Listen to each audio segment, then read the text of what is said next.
Adoro! Salve mitos, beleza? Sejam bem-vindos ao canal. Bora ver mais um vídeo que foi mandado aqui pra mim. E dessa vez é lá do canal do Tragicômico. Essa feminista passou um ano fingindo ser um homem e se surpreendeu. Cara, esse caso dessa mulher aqui, eu meio que já tô ligado, né? Eu lembro que eu vi sobre o caso dessa mulher aqui há um tempinho atrás já. Esse vídeo dele aqui, inclusive, tem 4 anos, né? Mandaram esse vídeo aqui em live pra mim.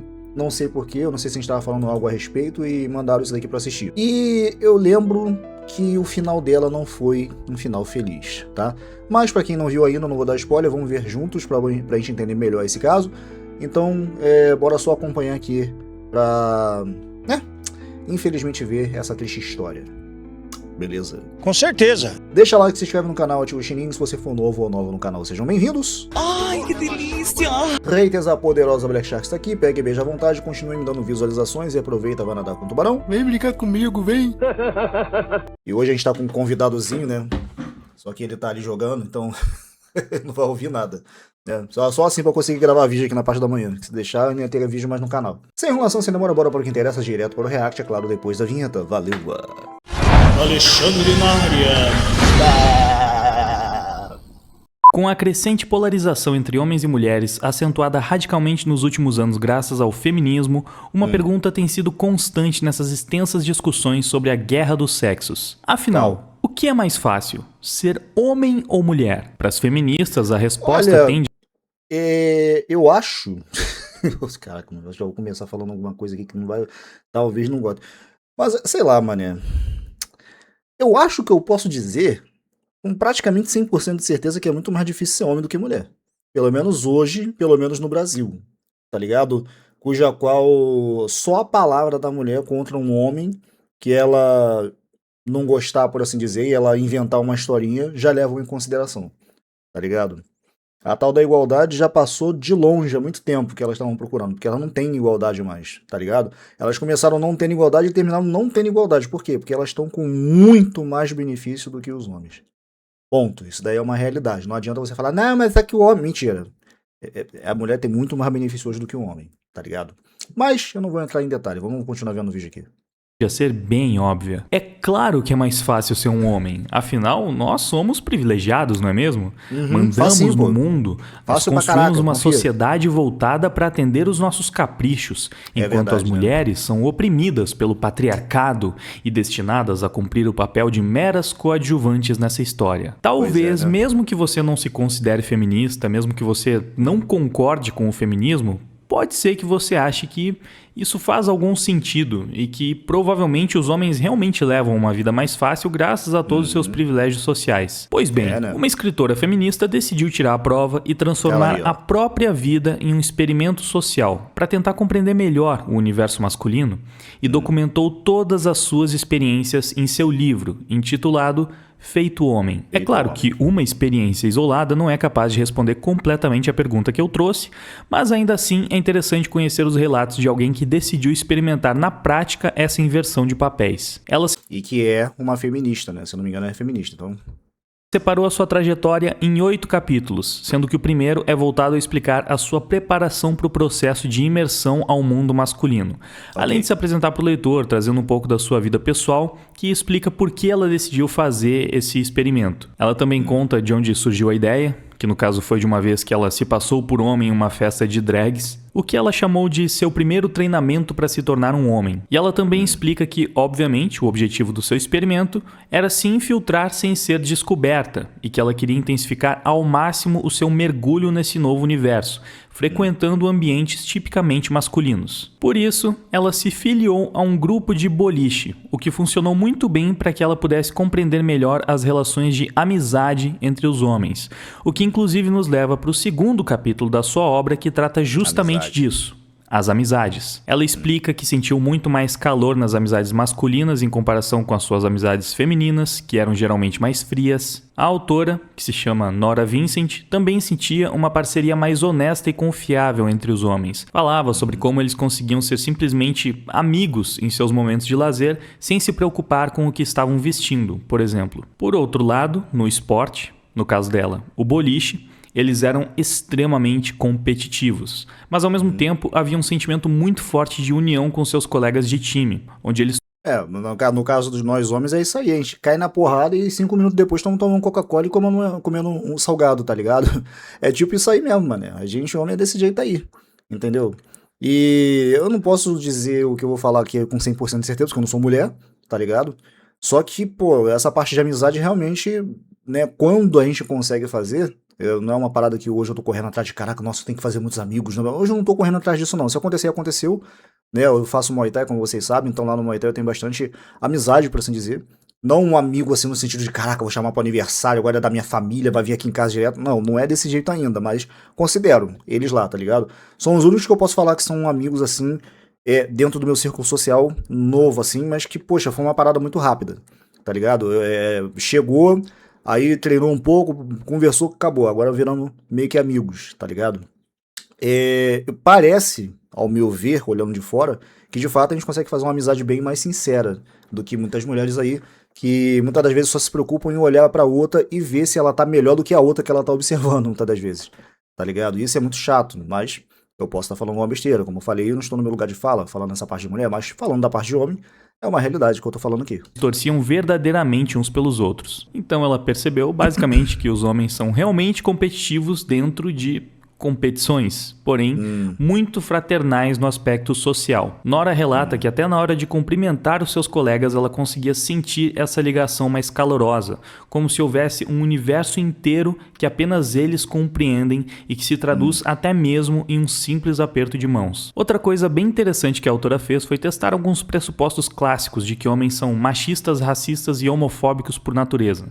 Por isso, ela puxava alguns assuntos potencialmente polêmicos para ver aonde eles poderiam levar. Obviamente, ela tentava fazer isso de forma sutil, então ela usava temas do cotidiano, como por exemplo, perguntando a opinião de seus colegas de boliche sobre um jogador de futebol que era negro e havia sido criticado em um programa esportivo, onde o apresentador disse que ele não merecia estar aonde estava. E para surpresa da autora, que esperava por respostas inflamadas, todos os seus colegas apenas comentaram sobre as qualidades do zagueiro, a maioria dizendo que achavam ele um dos melhores do time, sem um único comentário referente à sua cor. E ironicamente, ela também relata que a única vez que ela escutou um comentário polêmico sobre questões raciais foi quando um de seus colegas brancos se queixou de ter sido vítima de racismo dentro do exército. Ele contou para Nora que foi promovido ao posto de atirador e se saiu bem na função, mas que quando um novo oficial superior negro foi colocado em sua unidade, ele acabou sendo rebaixado para cozinheiro e depois para outros trabalhos inferiores. Segundo esse colega de boliche, o cara retirou todo mundo de seus postos e colocou seus amigos negros no lugar. Porém, na sequência, o cara disse que foi reclamar sobre isso com o sargento da unidade, que era um homem negro e muito justo, e ele acabou concordando que havia sido um caso de discriminação e acabou devolvendo seu posto como atirador. Eu imagino que muitos de vocês podem estar achando essa história surreal, mas ela realmente está lá no livro, na página 42. Inclusive, a autora admite... Esse daí é pra quem acha que negro também não pode ser racista. Ah, não, mas negro não pode ser racista. Isso não, gente negra não é racista. Isso não existe. Eu já ouvi gente falando isso, tá ligado? E muitas das vezes são os mais racistas, tá ligado? São os mais racistas. É triste. É triste pra caraca quando acontece isso. Das dois lados. Não tem essa parada, porque pra mim racismo, a palavra é pros dois lados. Tanto pra branco, quanto pra negro, quanto pra asiático. Enfim, se viesse um extraterrestre verde aí também ficar com racismo porque ele é verde, ele é de outro planeta, tá ligado? Pra mim é só uma merda. Independente de qual cor. que era um dos preconceitos dela achar que todos esses caras que compunham o seu grupo de boliche possuíam um ódio muito grande de qualquer um que não fosse como eles e que não perderiam uma única oportunidade de manifestar isso quando ela puxasse qualquer assunto que desse brecha para esse tipo de coisa. Só que no fim das contas foi completamente diferente do que ela esperava. Ela admite que ocasionalmente alguém até fazia piadas com gays ou piadas sexistas, só que ela não sentia maldade deles, né? Não sentia maldade dos seus amigos de boliche com esses grupos que eles estavam zoando. E ela entendeu que o objetivo era simplesmente brincar com todo mundo, né? Zoar uns aos outros, porque eles também faziam piadas com eles próprios o tempo inteiro. Inclusive, isso meio que nos leva para uma outra ironia da sua experiência, que foi sobre a pontuação média dela jogando boliche, né?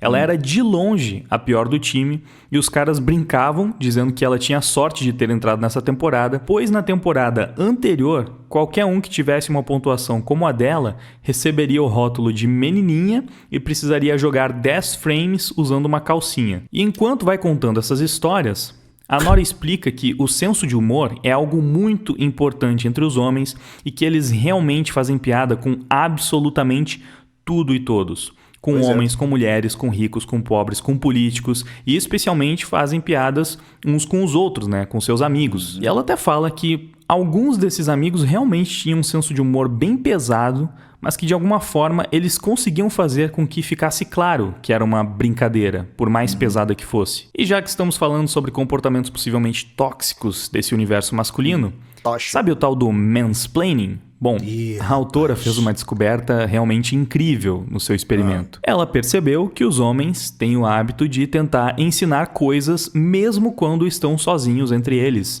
E com isso acabou percebendo que não fazem isso por um tipo de arrogância ou por sentimento de superioridade, mas sim porque eles simplesmente se preocupam. Por exemplo, eles não tentavam ensinar para Nora como jogar boliche porque ela era uma mulher. Até porque eles não sabiam disso.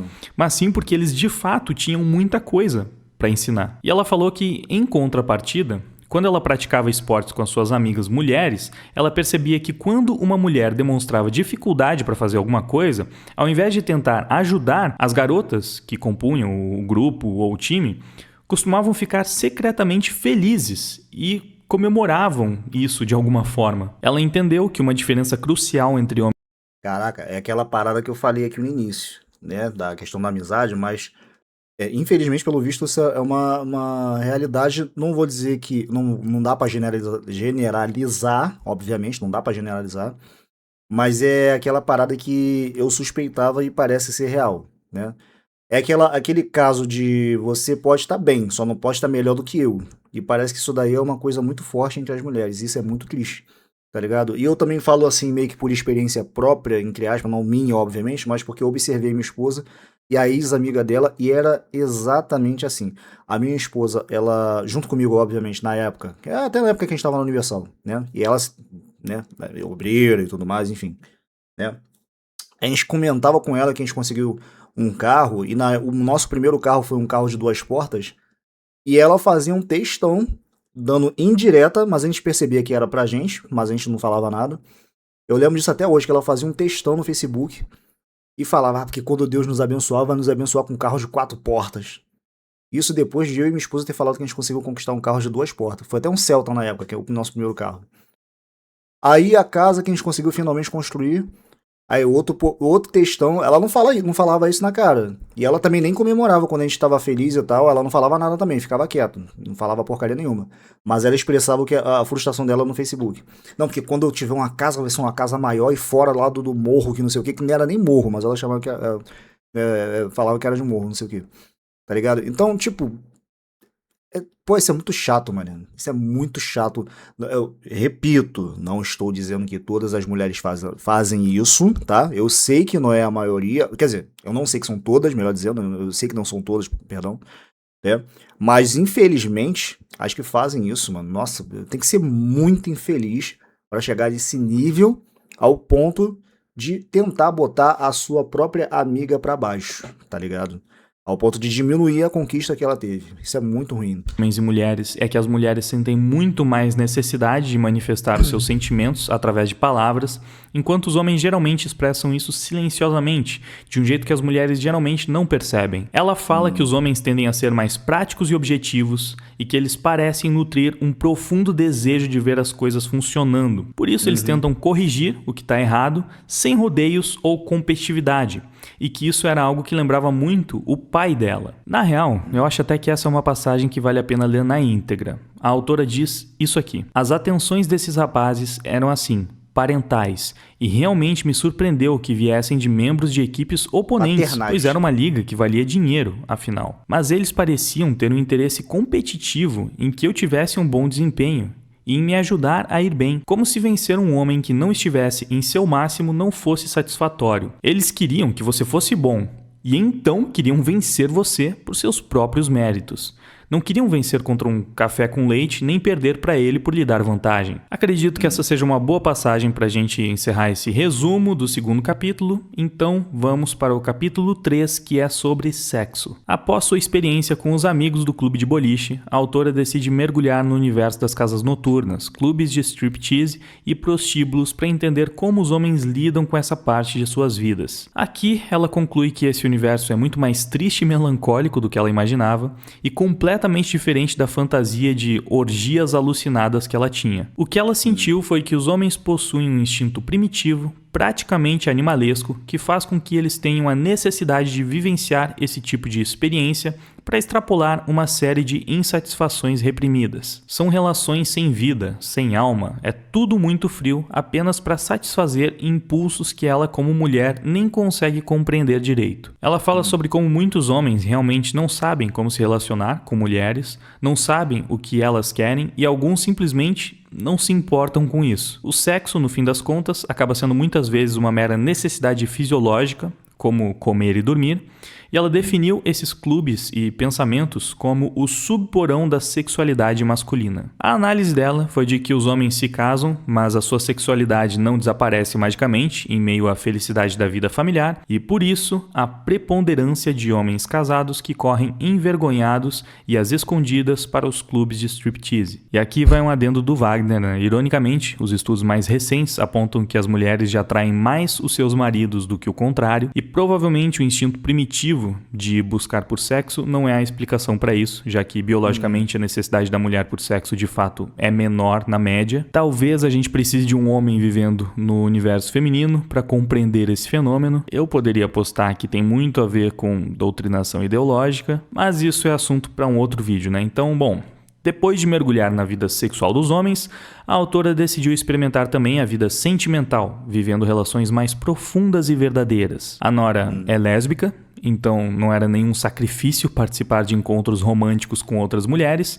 Na verdade, ela diz que esperava que essa fosse a parte mais divertida do seu experimento, já que, como homem, ela deveria ter muito mais oportunidades de se relacionar com mulheres do que ela tinha antes como uma mulher lésbica. Até porque antes ela não podia simplesmente se aproximar de qualquer mulher que lhe interessasse, então ela finalmente poderia ter a experiência de um heterossexual que pode flertar com qualquer garota que tivesse vontade. A princípio, Nora Vincent poderia ter uma vantagem por supostamente entender as mulheres e saber o que elas querem, só que ela era um homem agora e precisava tomar a iniciativa. E ela acabou descobrindo com o tempo que saber lidar com a rejeição era algo fundamental. A Nora tentou se aproximar de mulheres em bares, mas era um fora atrás do outro. E com isso começou a vir também um sentimento de autoaversão por bancar a triste figura de chavequeiro rejeitado e importuno de quem toda mulher está sempre fugindo. No fim, ela acabou precisando pedir ajuda para um amigo para entender como jogar esse jogo no papel do homem, e ela acabou entendendo que deveria esperar por um não em 90% das vezes, que precisaria ter... Pô, só 90? Espera 99 logo, tá ligado? Porque quando aparece uma, é aquela dali, dependendo também do caráter da que fala assim pra você, né? Muitas das vezes é aquela dali que você tem que ficar com ela, tá ligado? Dependendo do caráter, obviamente. Se pá, nem isso também. Preparo psicológico bastante para conseguir se levantar depois de cada queda, e que o importante mesmo era saber aproveitar os 10% que aparecessem. Mesmo como lésbica, ela não imaginava quão difícil era ter força mental para lidar com tanta rejeição. O sentimento era de que todas as mulheres, em um primeiro momento, a tratavam como se ela fosse inferior e imprestável, ao contrário dos homens que ela tinha conhecido até então, que geralmente a tratavam como um igual. Sendo mulher, ela poderia facilmente se relacionar tanto com homens quanto com mulheres, já que nesse caso as mulheres a tratariam como uma igual e os homens geralmente não têm nenhum problema em se relacionar com outras mulheres, eles costumam ficar bem felizes com isso, na verdade. Porém, agora, como homem, o universo feminino se mostrava muito mais hostil e desafiador. Outro sentimento importante da Nora Vincent era o de que as mulheres sempre transpareciam esse ar de superioridade, como se ela, enquanto homem, precisasse o tempo inteiro provar que merecia qualquer fagulha de atenção, mesmo tendo poucas oportunidades para isso. Ela constatou que as mulheres são muito mais exigentes com os homens e que, ironicamente, quanto mais exigente a mulher é, mais problemática ela tende a ser também. E quando as mulheres estão em grupo, o desafio de se aproximar fica consideravelmente maior e parece que o desprezo é ainda mais evidente. A cada rejeição, a confiança da autora acabava sendo minada e até mesmo o trajeto até uma nova tentativa se tornava uma espécie de tortura psicológica. Ela não conseguia evitar pensar que, ao ver as garotas imersas em suas conversas, ela já sabia, como mulher, que qualquer abordagem que ela tivesse, por mais despretensiosa que fosse, já soaria como algo patético. Ela acabou vacilando algumas. Até porque o ambiente também que ela tava, né? Um bar. Geralmente, em um bar você não vai encontrar pessoas ali. Não tô dizendo que todos que vão no bar não têm boa índole. Por favor, não estou dizendo isso, tá? É aquela parada de não generalizar. Eu não vou generalizar aqui, mas convenhamos, né? O lugar também não é tão favorável. E geralmente, quando as pessoas vão para esses tipos de lugares, vão com duas intenções. Ou é só para encher a cara mesmo, ou é para encher a cara e relacionamento. Tá ligado? Infelizmente, muitas das vezes, relacionamento com pessoas que não prestam, tá ligado? Então, assim, quando acontece de ficar em grupinho, realmente, eu nunca tive essa experiência, tá? Antes de mais nada, deixa eu falar aqui, eu nunca fui pra bar, ficar, tipo, direto no bar, bebendo, eu nunca fui disso, nunca fiz isso, mas eu imagino como é que é, né? Então, quando ficam em grupo, elas têm mais confiança ainda de dizer não, muitas das vezes, né? Dependendo da situação. A não ser que elas realmente vejam interesse no cara. Minimamente, talvez a aparência que não é o forte das mulheres ver pela aparência do homem, mas acontece também, não vou dizer que nunca acontece, não pode acontecer, tá ligado? Mas, na maioria das vezes, não é o caso. Se tá em grupinho, então fica mais difícil ainda, tá ligado? Então, o lugar que ela foi pra fazer esse experimento aí também não foi muito bom, né? Mas Às vezes, desistindo no meio do caminho, pediu para o seu amigo conselheiro ir com ela em algumas abordagens, encontrou algumas garotas que, apesar dos óbvios olhares de reprovação, ao menos eram educadas e tentavam disfarçar o quanto elas não queriam estar ali, e ela acabou entendendo o motivo de tantos homens serem inconvenientes aos seus olhos, porque basicamente, enquanto a mulher pode simplesmente ficar na defensiva, a única escolha que o homem tem é partir para a ofensiva ou então nunca conhecer ninguém. Ela falou até que é espantoso que homens e mulheres acabem se encontrando uma vez que os seus sinais e comportamentos são tão absurdamente opostos. Uma parte muito interessante desse capítulo é quando a autora fala que estava se sentindo mais feliz do que nunca por ser lésbica e começou até mesmo a se perguntar se naquelas mesmas situações ela seria tratada da mesma forma se tivesse se apresentado como uma mulher. E aí, ela fez o teste. Após ser rejeitada por um grupo de mulheres, ela acabou quebrando brevemente a sua regra e revelou que, na verdade, ela não era um homem. E o resultado foi um acolhimento imediato. As garotas, que há 10 minutos estavam a tratando com desprezo, automaticamente abaixaram as suas defesas e começaram a conversar normalmente e envolvê-la no assunto. Ela narrou o episódio com certa indignação, falando que ela era exatamente a mesma pessoa e que como mulher ela foi aceita, mas como homem havia sido rejeitada mais uma vez. Disse que até entendia as razões sociais para que isso tivesse acontecido, mas que ainda assim parecia injusto de alguma forma. Em um dos seus relatos mais marcantes, ela disse que toda essa experiência fez com que ela se sentisse pequena. Ela sabia que tudo aquilo era atuação, que ela não tinha nada real em jogo e que mesmo assim aquelas mulheres que a rejeitaram fizeram ela se sentir mal e angustiada. Mais pra frente ela também acabou entendendo que muitas das coisas que homens reclamam em mulheres e que mulheres reclamam em homens não são nada além de falhas humanas compartilhadas pelos dois sexos. Assim como ela se deu conta de muitas coisas que as mulheres em geral não percebem no universo masculino, obviamente também existe uma infinidade de coisas que os homens só compreenderiam realmente se fizessem o experimento contrário. No fim, o que era para ter sido a parte mais divertida desse experimento acabou se tornando a mais pesada e traumática de toda essa imersão. Ela acabou percebendo e admitindo que as mulheres possuem muito mais poder do que elas imaginam e que o universo masculino no que tange os relacionamentos é recheado de preconceitos por parte das mulheres que ela nem fazia ideia. Inclusive, não é à toa que se vocês forem buscar muitas das vezes em redes sociais, TikTok, Instagram, até no próprio YouTube, de repente vídeo de mulheres que, olha, se acham lindas, e às vezes até são lindas, mas recebem um não, ficam chorando, ficam falando que foram rejeitadas, como é que pode isso, que absurdo, que não sei o quê, porque elas não sabem lidar com rejeição nessa fase aí. Tá ligado? Já homem, eu falo por mim, mano, eu já fui muito rejeitado. Nossa, e realmente dói pra caraca, tá ligado? Falando por mim, sou um cara que na época, quando eu gostava de uma pessoa, eu realmente gostava de uma pessoa, eu imaginava a minha vida com essa pessoa, tá ligado? Tipo, casando, tendo um filho, ficando velho com aquela pessoa, e pra chegar no final tomar um não, tá ligado? Muitas das vezes. Então pra nós homens, assim, eu digo, dizendo ainda por mim, pô, isso é frustrante pra caraca, tá ligado? Mas, Alexandre, como é que você conseguiu a sua esposa?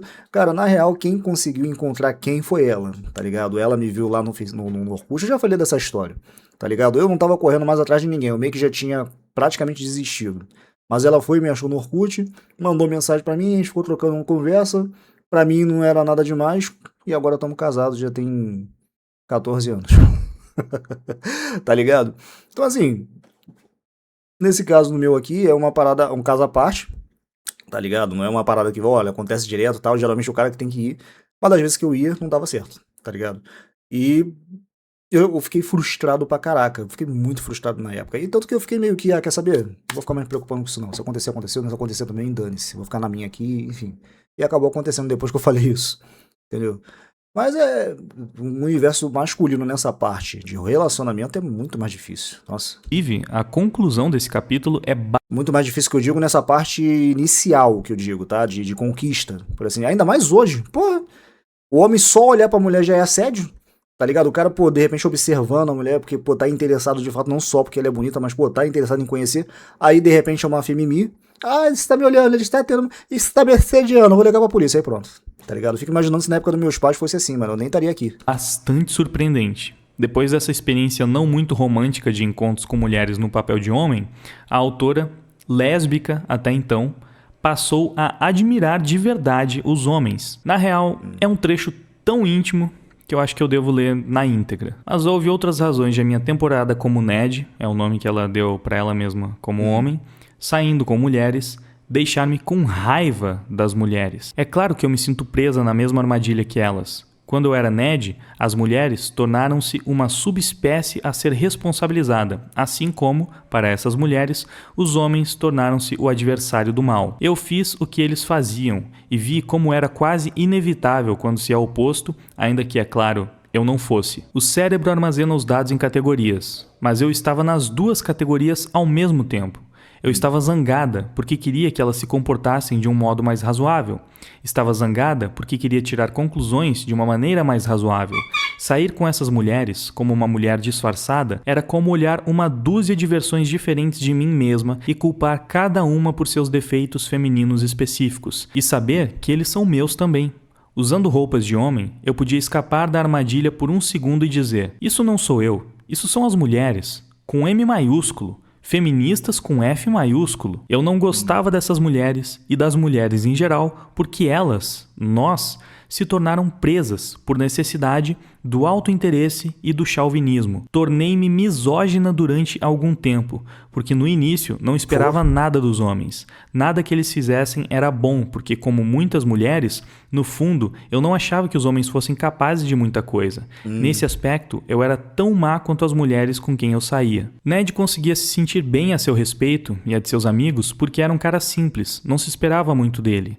Agora, assim como seus amigos do boliche, ele não podia fazer nada senão exaltar suas boas ações, que algumas vezes iam um pouco além de calorosos apertos de mãos e uma leve pitada de autoconsciência pela qual podia se orgulhar. Mas as mulheres deveriam rejeitá-lo de cara, e eu utilizei isso severamente contra elas. Eram muito pequenas e insignificantes, e tinham a visão tão estreita quanto qualquer um, inclusive eu. Ned viu isso, e eu vi Ned vendo isso. E então eu vi a mim mesma. Acho que esse era o grande fascínio de Ned. Ele era um espelho, uma janela e um prisma ao mesmo tempo. Mas a verdade é que, por causa de toda a raiva que eu sentia fluir na minha direção, raiva dirigida à abstração chamada homens, fiquei mais surpresa em descobrir, aninhada nos confins da heterossexualidade feminina, um amor profundo e uma genuína atração por homens de verdade. Não por mulheres em corpos de homens, como meu eu preconceituoso havia pensado, nem mesmo pelo metrosexual, embora ele tivesse seu público, mas por homens bronzeados, peludos, fedidos, musculosos, varonis, homens calvos, homens barrigudos, homens que conseguiam consertar coisas e sim, homens que gostavam de esporte e funcionavam bem na cama. Homens que as mulheres amavam por serem homens com todas as qualidades que a testosterona e o patriarcado haviam lhes proporcionado e que passei a apreciar por essas mesmas qualidades e, embora às vezes exasperadores, eu ainda os encontro. Passei a perdoar muito as mulheres e a mim mesma por nossas falhas aparentes demais. Nossa arrogância emocional, nossa falta de perspectiva, nossa necessidade, projeções e culpas frequentemente nada razoáveis. Nosso fracasso, como o dos homens, em administrar ou reconhecer o desequilíbrio do nosso próprio lado da equação. Sair com mulheres foi a coisa mais difícil que eu tive de fazer como Ned, mesmo quando as mulheres gostavam de mim e eu gostava delas. Nunca me senti mais vulnerável a completos estranhos. Nunca tão socialmente indefesa do que no meu traje tilintante de armadura emprestada. Mas acho que talvez esse seja um dos segredos da masculinidade, que nenhum homem conta se puder evitar.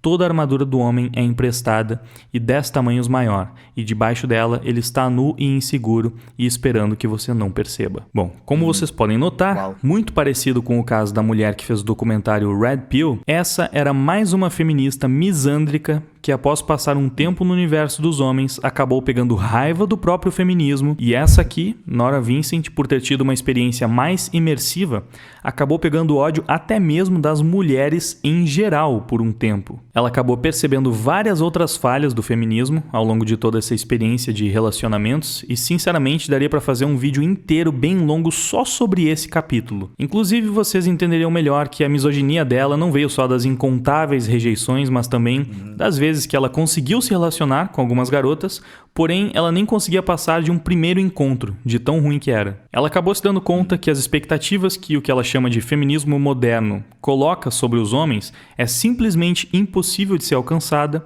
pois é contraditória em essência. Em vários momentos do livro ela relata que as mulheres desejam homens fortes e imponentes, porém o feminismo as ensina que isso é ruim. Por isso, elas rejeitam os homens que elas gostariam de ficar e elas ficam com os que elas gostariam de rejeitar. O que É ruim até precisar trocar o pneu do carro sozinho. Aí, nessas horas, os homens servem, né? resulta sempre em relacionamentos frustrados. Simplesmente porque o homem não tem como ser ao mesmo tempo imponente e vulnerável, forte e submisso. Por isso, a equação é feita para não funcionar. Como vocês puderam notar, a experiência dela em relacionamentos, estando no papel de um homem, foi tão intensa e traumática que basicamente transformou uma lésbica feminista em uma mulher heterossexual apaixonada pela masculinidade e misógina. Foi uma mudança e tanto. Sério, esse capítulo ele poderia abrir 1 milhão de discussões. Tipo, é possível uma pessoa que realmente era lésbica, através de uma experiência de imersão como essa, mudar sua sexualidade? Bom, isso é só um relato. Eu acho que depende da experiência que ela tiver. Essa daí ela teve uma experiência ruim, logo ela acabou chegando à conclusão que ela chegou. De repente, conclusão essa que qualquer um chegaria, né? De ter um pensamento inicial de que, homem não presta, que não sei o que, e eu vou provar. E aí entra lá e fala, não, eu estava errada, e agora eu penso o contrário, as mulheres que não prestam, tipo assim, tá ligado? Foi o caso dela aqui, pelo visto. Dependendo da experiência, talvez seja possível, porque, né? Enfim. Pessoal, nem era o objetivo da Nora Vincent levantar esse tipo de questionamento. Ela só relatou o que ela sentiu. Como essas experiências afetaram na vida dela, no comportamento dela, na cabeça dela. Esse livro ainda tem mais 4 capítulos, respectivamente sobre vida, sobre trabalho, autoconhecimento e, finalmente, a conclusão da Nora Vincent depois de todo esse experimento. Porém, essa análise já ficou bem longa, então se você curtiu a história e quer saber como ela termina, deixa o like aí para ajudar no engajamento e fala nos comentários se você gostaria de uma parte 2 para esse vídeo. E aí, ficou curioso para saber como termina a história de Nora Vincent em sua jornada como Ned? Dá uma força, ajuda esse vídeo aí bem, compartilha com o máximo de pessoas que você conseguir, se inscreve no canal, deixa like, tudo aquilo que ajuda um vídeo a ir bem. E se isso acontecer, obviamente, eu trarei a parte 2 com a conclusão dessa história para vocês. Beleza? Combinado? Muito obrigado pela sua audiência, por ter assistido essa análise até o final. Agora eu vou indo, valeu, até mais. Fui. E tá aí, gente, esse daí foi o Tragicômico trazendo pra nós a experiência de uma feminista dentro do universo masculino. Tá bem interessante, ele não falou aqui tudo, essa é a primeira parte, eu já tenho a segunda parte, então o que eu falaria aqui no final desse vídeo, eu não vou falar, vou deixar pra falar no próximo vídeo, mas creio eu que vocês já devam saber da história dessa mulher, dessa feminista, o final, né, dela. Como eu falei pra vocês, eu já tinha ouvido falar da história dessa pessoa, que infelizmente não teve um final tão feliz assim.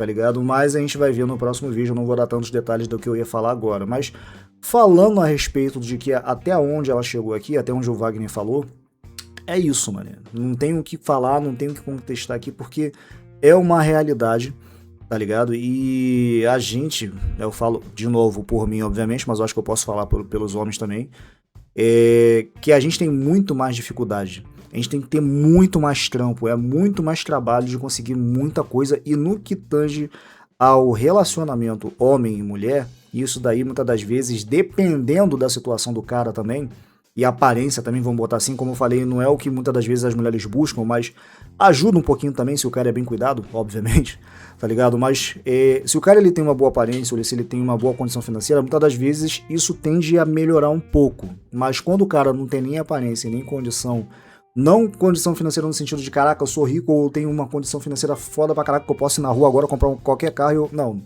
Tô falando do cara que só tem um trabalho, muitas das vezes CLT, normal, e não tem uma aparência belo, príncipe, mas tá ali, dentro do padrão ou um pouco abaixo, talvez. Esses aí, como era o meu caso, tem dificuldade pra caraca, tá ligado? Pelo menos essa fase inicial, né, de busca pelo amor verdadeiro, vamos botar assim essas palavras, tá ligado? É muito mais difícil, né? A mulher, ela tem muito mais, como eu posso falar, opções, né, que ela pode, muitas das vezes, escolher. Né? E o homem já não tem isso. Muitas das vezes o homem só pode escolher levar ou não e seguir adiante ou ficar tristinho e nunca mais querer saber de ninguém, tá ligado? Que foi mais ou menos o que eu fiz na época e enfim. Mas é isso, né? O que tiver que falar eu vou deixar pra falar no outro vídeo, tá bom? Talvez amanhã eu poste aí pra vocês. E eu espero que vocês tenham curtido a minha reação e meus comentários, que foram poucos, mas só deu pra complementar um pouquinho aqui no que ele falou aqui. Então, tamo junto, só aguardem mais vídeos, até a próxima. E valeu!